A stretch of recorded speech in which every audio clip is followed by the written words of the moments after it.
नमस्कार, आप देख रहे हैं Ibs24। मैं हूं आपके साथ राहुल सिन्हा। सिटी लाइट में आपका स्वागत है। इस बुलेटिन की शुरुआत करेंगे इस वक्त की एक बड़ी खबर के साथ। भोपाल से बड़ी खबर, जहां पर एमपी बोर्ड परीक्षा में लापरवाही के मामले में गाज गिरी है। 9 केंद्र अध्यक्ष और सहायक केंद्र अध्यक्ष को निलंबित किया गया है। बोर्ड परीक्षाओं की गोपनीयता, विश्वसनीयता बनाए रखने में लापरवाही का आरोप इन पर है। आयुक्त लोक शिक्षण अभय वर्मा ने इन्हें निलंबित किया है। एमपी बोर्ड की सिफारिश पर यह कार्रवाई की गई है। तो बड़ी कार्रवाई हुई है। बोर्ड परीक्षा में लापरवाही पर गाज गिरी है। 9 केंद्र अध्यक्ष और सहायक केंद्र अध्यक्ष निलंबित किए गए।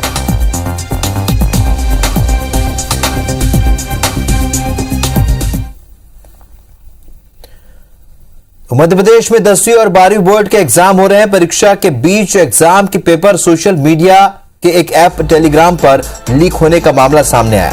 इसे लेकर माध्यमिक शिक्षा मंडल यानी कि माशिम ने पुलिस से शिकायत की और कहा कि मंडल के लोगों का उपयोग कर टेलीग्राम का ऐप पर फर्जी लिंक तैयार की गई है। उस लिंक से मंडल परीक्षाओं के प्रश्न पत्र उपलब्ध कराए जाने का दावा करते हुए छात्रों से भीम ऐप के माध्यम से पैसों की अवैध वसूली की जा रही है। माध्यमिक शिक्षा मंडल ने मामले को लेकर 6 सदस्यीय जांच कमेटी भी बनाई है और जो इस बात की जांच करेगी कि परीक्षा शुरू होने के पहले पेपर लीक हुआ या नहीं। वहीं मंडल की शिकायत के बाद साइबर पुलिस मंडल के कर्मचारी से भी पूछताछ कर सकती है।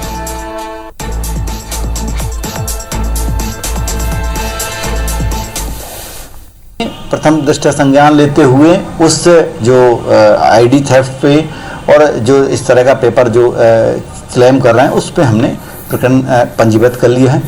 जहाँ तक पेपर का प्रश्न है, ये बात तो माध्यमिक शिक्षा मंडल के अधिकारी और उनके पेपर से ही तुलना करके वो बता पाएंगे कि वाकई में कौन सा पेपर और कब पेपर जो था, पर्चा था, वो उसको लीक हुआ है या उस पर्चे को पहले आउट किया गया है।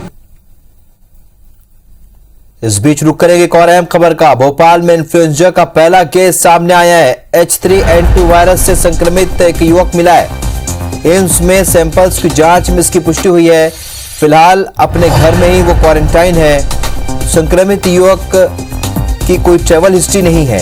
इन्फ्लुएंजा का पहला मरीज मिलने पर मंत्री विश्वास सारंग का बयान आया है। संक्रमित युवक अभी होम आइसोलेशन में है। संक्रमित युवक को सर्दी जुकाम की शिकायत है। तो अस्पताल में भर्ती करने की आवश्यकता नहीं है, ये कहा है स्वास्थ्य मंत्री ने।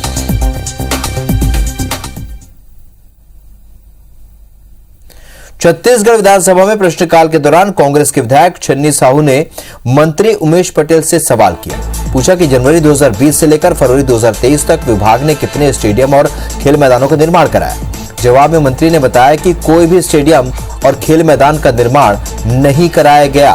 विभाग ने विधानसभा क्षेत्र में खेल प्रतियोगिता का आयोजन कराया। इधर भाजपा के विधायक डमरूधर पुजारी ने महासमुंद जिले के धान खरीदी केंद्र गौर मंत्री प्रेमसाय टेकाम से कार्रवाई की जानकारी मिली, जिस पर मंत्री ने कहा कि किसान रामकृष्ण नायक के नाम पर 397 कट्टा और उनके बेटे आशीष नायक के नाम पर 281 धान के लिए टोकन जारी किया गया था। जिन किसानों को टोकन जारी किया गया था उनके धान की देखरेख करने वाले किसान ने धान लाकर बेचा। वहीं किसानों को धान की राशि का भुगतान किया जा चुका है।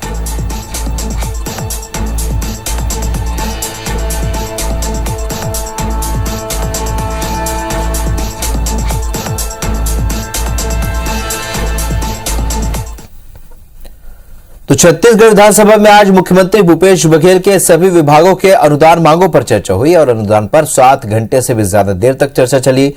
मुख्यमंत्री भूपेश बघेल ने विपक्ष के विधायकों के आरोपों का जवाब देते हुए बताया कि भेंट मुलाकात कार्यक्रम प्रायोजित नहीं है। बिजली की कोई कमी छत्तीसगढ़ में नहीं है। लगातार बिजली की डिमांड भी बढ़ी है, तो उतना हमारे पास बिजली भी है और नए संयंत्र लगाने का भी हमने फैसला लिया है, जिसमें 1320 मेगावाट की बिजली उत्पादन होगा। तो भविष्य में जैसे आवश्यकता पड़ेगी उसकी डिमांड उसकी पूर्ति हो पाएगी। इधर भाजपा ने खाद्य मंत्री अमरजीत भगत का बिना मूंछ वाला फोटो ट्वीट किया, जिस पर मंत्री अमरजीत भगत ने कहा कि मुझे कौन क्या बोलता है उस पर नहीं जाऊंगा, क्योंकि मैं 2023 में कांग्रेस की जीत नहीं होने पर मूंछ कटा देने की बात कई आधार पर मैंने कही है। उन्होंने कहा कि भाजपा ने नंद कुमार साय को बलि का बकरा बनाया, इसलिए उनसे आग्रह है कि भाजपा के झांसे में ना आए। उन्होंने कहा कि नंद कुमार साय को महसूस करना चाहिए कि बाल बढ़ने के बाद आप कैसे दिखेंगे। इधर कैबिनेट मंत्री कवासी लखमा ने कहा कि 2023 में कांग्रेस की जीत होगी और अगर नहीं होगी तो मंत्री भगत मूंछ और कान भी कटवाएंगे। वहीं जेसीसीजे विधायक दरवजीत सिंह ने विधानसभा में कहा कि नथुलाल जैसी मूंछों को भी कटवाने में लगे हैं, जिस पर अमरजीत भगत ने जवाब देते हुए कहा कि नंद कुमार साय सीधे आदमी हैं जिन्हें बीजेपी फंसा रही है।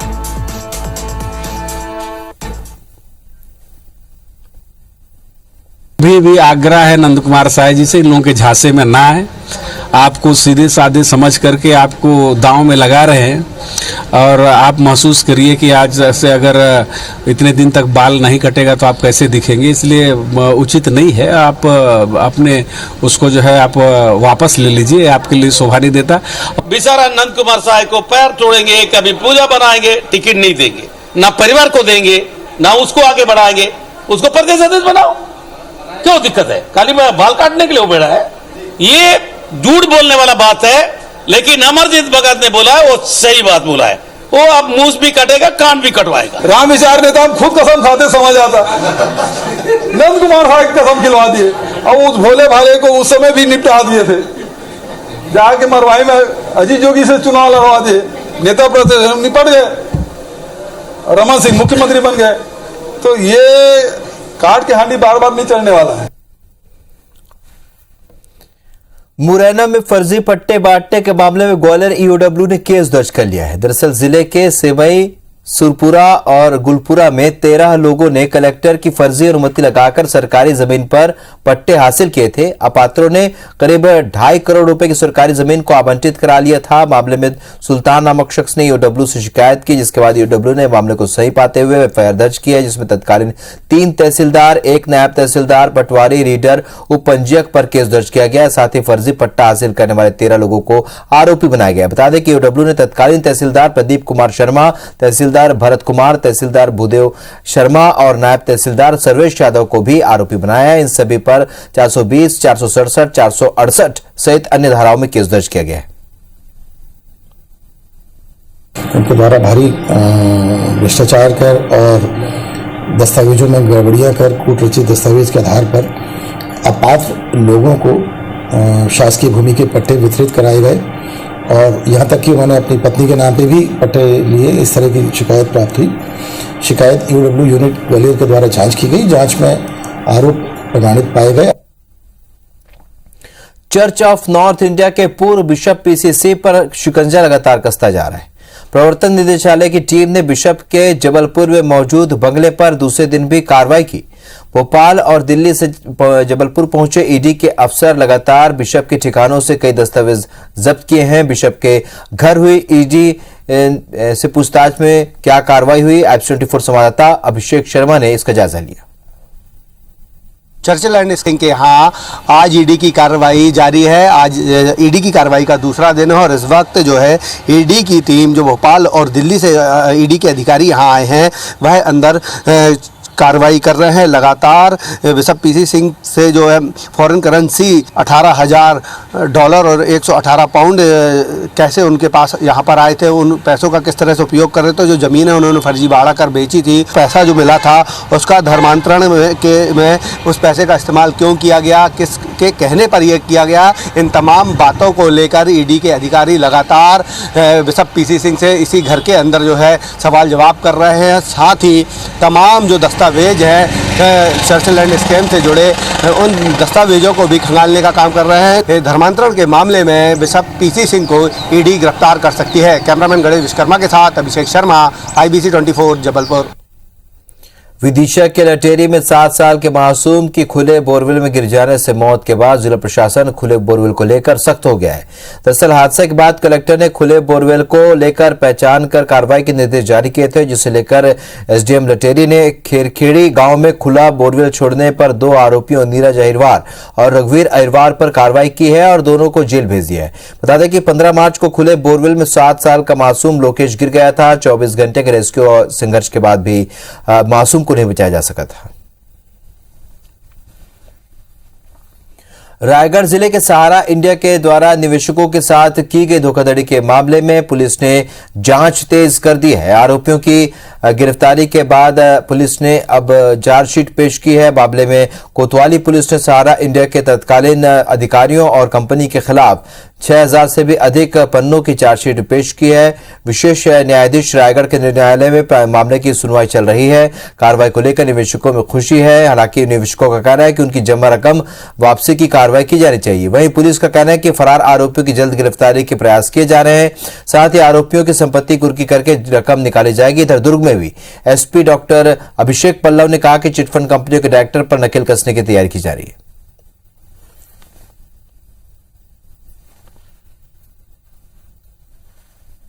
ढाई लाख से अधिक लोग निवेशक जो है ना आस लगाए बैठे हैं कि हमारा पैसा मिलेगा, और मात्र 3000 लोगों का जो है ना शिकायत यहाँ पर दर्ज है। उस पर पता नहीं क्या कार्यवाही कर रहे हैं। इसमें 6000 पन्नों का चालान जो है माननीय न्यायालय के थाना कोतवाली के द्वारा जो है वो पेश किया गया। अभी तक 2 लोगों की गिरफ्तारी अपन किए हुए हैं और रिकवरी का जो प्रयास है उसके संपत्तियों की चिन्हांकित किया जा रहा है। संपत्ति जैसे चिन्हांकित होगा उस हिसाब से कुर्की भी कराई जाएगी। हमने दुर्ग में 2.5 करोड़ से ज़्यादा का चोरी पकड़ने में सफल रहे। आर्म्स, इलीगल आर्म्स, उस पर कार्रवाई की जा रही है। थाना प्रभारी को आज निर्देशित किया गया कि वो अपने क्षेत्र में जितने गुंडे, बदमाश, निगरानी बदमाश 151 दिन पहले हुए आर्म्स एक्ट उनको दोबारा चेक करेंगे और अभी भी वो एक्टिव है तो उनके खिलाफ कार्रवाई करेंगे। इंदौर के महू में आदिवासी युवती की संदिग्ध मौत से शुरू हुए बवाल में एक बेकसूर आदिवासी युवक की मौत हो गई। बुधवार की रात भड़की आग की तपिश भोपाल तक पहुंची और सदन तक हंगामा मचा। विपक्ष ने सरकार को कटघरे में खड़ा कर पुलिस पर भी उंगलियां उठाई। सरकार ने मजिस्ट्रियल जांच के आदेश दे दिए तो कांग्रेस ने भी जांच टीम गठित कर दी। कमलनाथ ने मृतक आदिवासी के पिता से फोन पर बात की। सिचुएशन है ना नियंत्रण में है। डिस्ट्रिक्ट एडमिनिस्ट्रेशन के द्वारा 144 है ना लोग ने इम्पोज किए गए।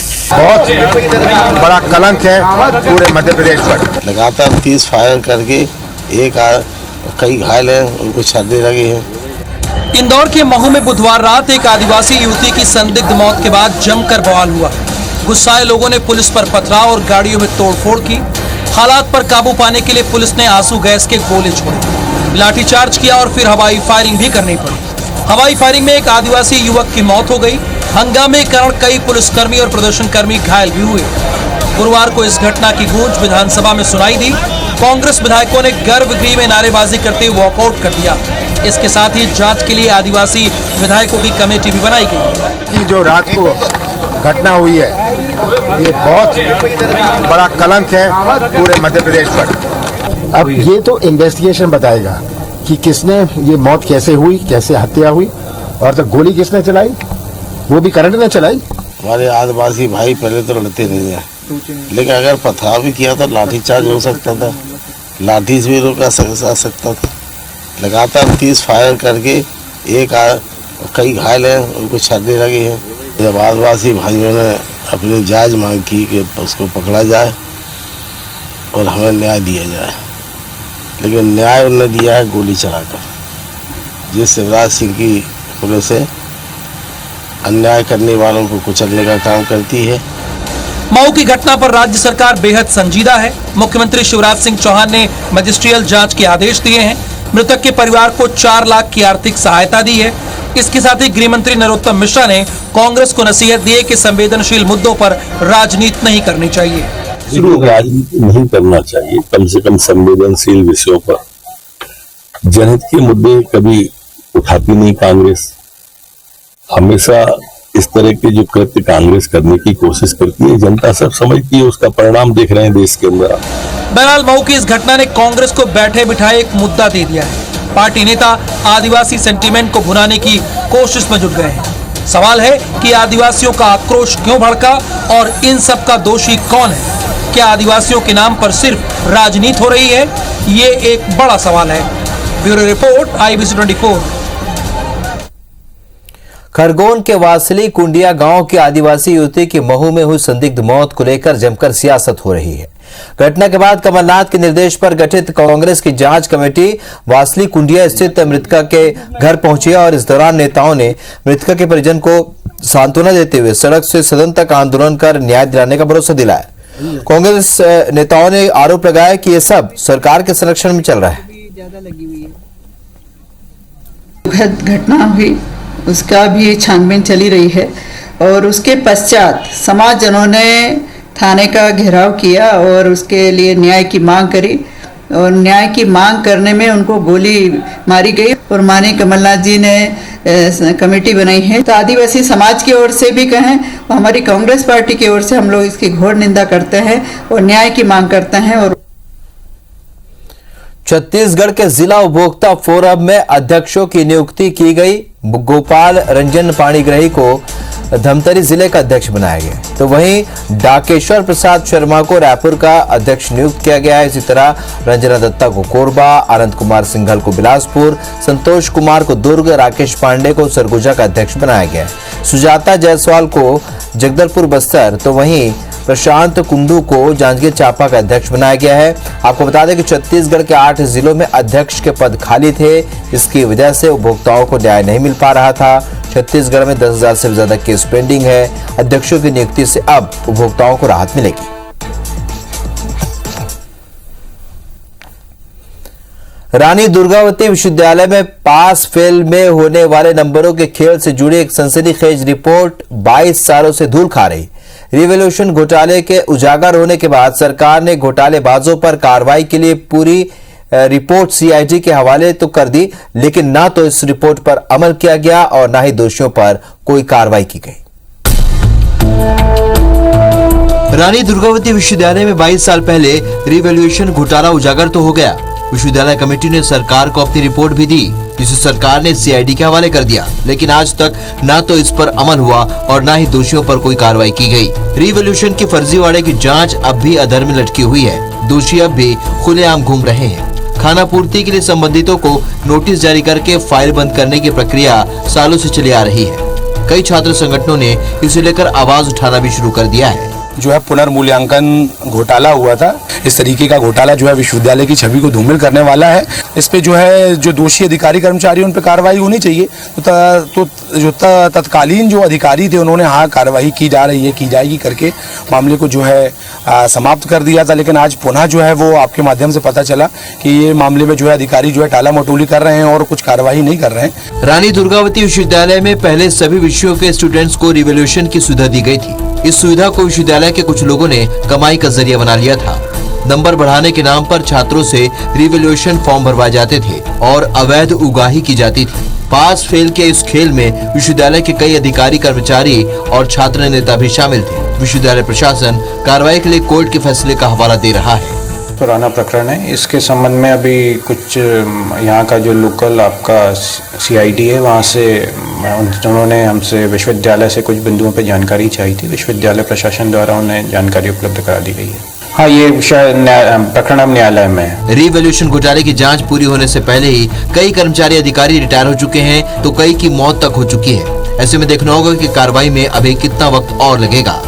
अभिषेक शर्मा, IBC 24 जबलपुर। बस्तर में बारिश की वजह से तापमान में गिरावट आई है और कुछ जगह पर तेज हवाएं भी चल रही हैं। बारिश का सिलसिला बीते 3 दिन से रुक रुक कर जारी है। कुछ जगहों पर बूंदाबांदी, जबकि मंगलवार से उत्तर बस्तर के साथ बस्तर संभाग मुख्यालय में अच्छी खासी बारिश हुई। अचानक हुई बारिश के चलते अब लोग परेशान होने लगे हैं। बारिश की वजह से धान खरीदी केंद्रों में रखे हुए धान और महुआ की फसल को नुकसान हो रहा है। और अब आइए देखते हैं देश और दुनिया की कुछ और बड़ी खबरें बिग न्यूज में। मधुकुंज अगरबत्ती प्रेजेंट्स बिग न्यूज। अगरबत्ती हो तो मधुकुंज।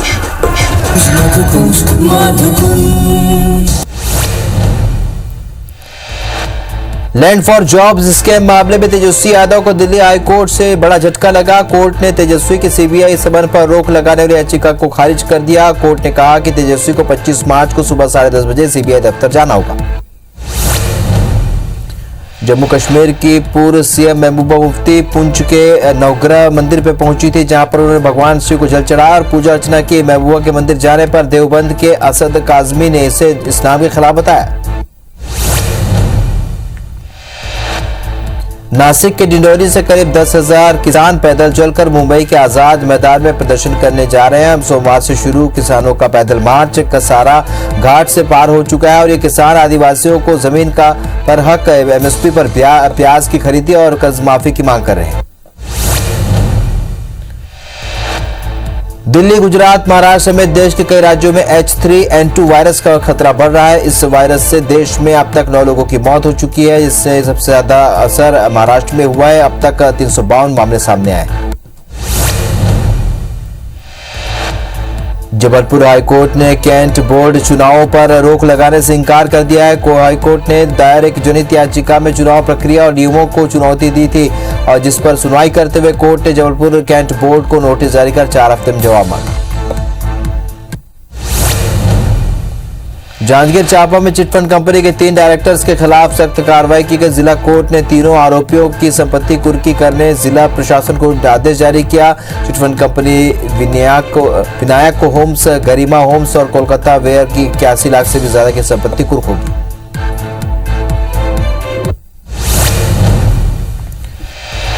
लंबे अंतराल के बाद बस्तर में कोरोना ने फिर से दस्तक दी है। जगदलपुर के महारानी अस्पताल में एक बुजुर्ग महिला की रिपोर्ट कोरोना पॉजिटिव आई है। सांस लेने की तकलीफ के बीच महिला ने एंटीजन टेस्ट कराया था और जगदलपुर महारानी अस्पताल में इसे आइसोलेट किया गया। बिलासपुर में नए कांग्रेस भवन के लिए भूमि आवंटन को चुनौती देने वाली याचिका पर हाईकोर्ट में सुनवाई हुई। कोर्ट ने दस्तावेजों का एक पेपर बुक बनाकर जमा करने को कहा है। अंतिम सुनवाई के लिए प्रकरण को अप्रैल में सूचीबद्ध करने के निर्देश दिए। मधुकुंज अगरबत्ती प्रेजेंट्स बिग न्यूज। अगरबत्ती हो तो मधुकुंज। इस बुलेटिन में फिलहाल इतना, लेकिन ताजा अपडेट के लिए आप बने रहिए IBC 24 के साथ। नमस्कार।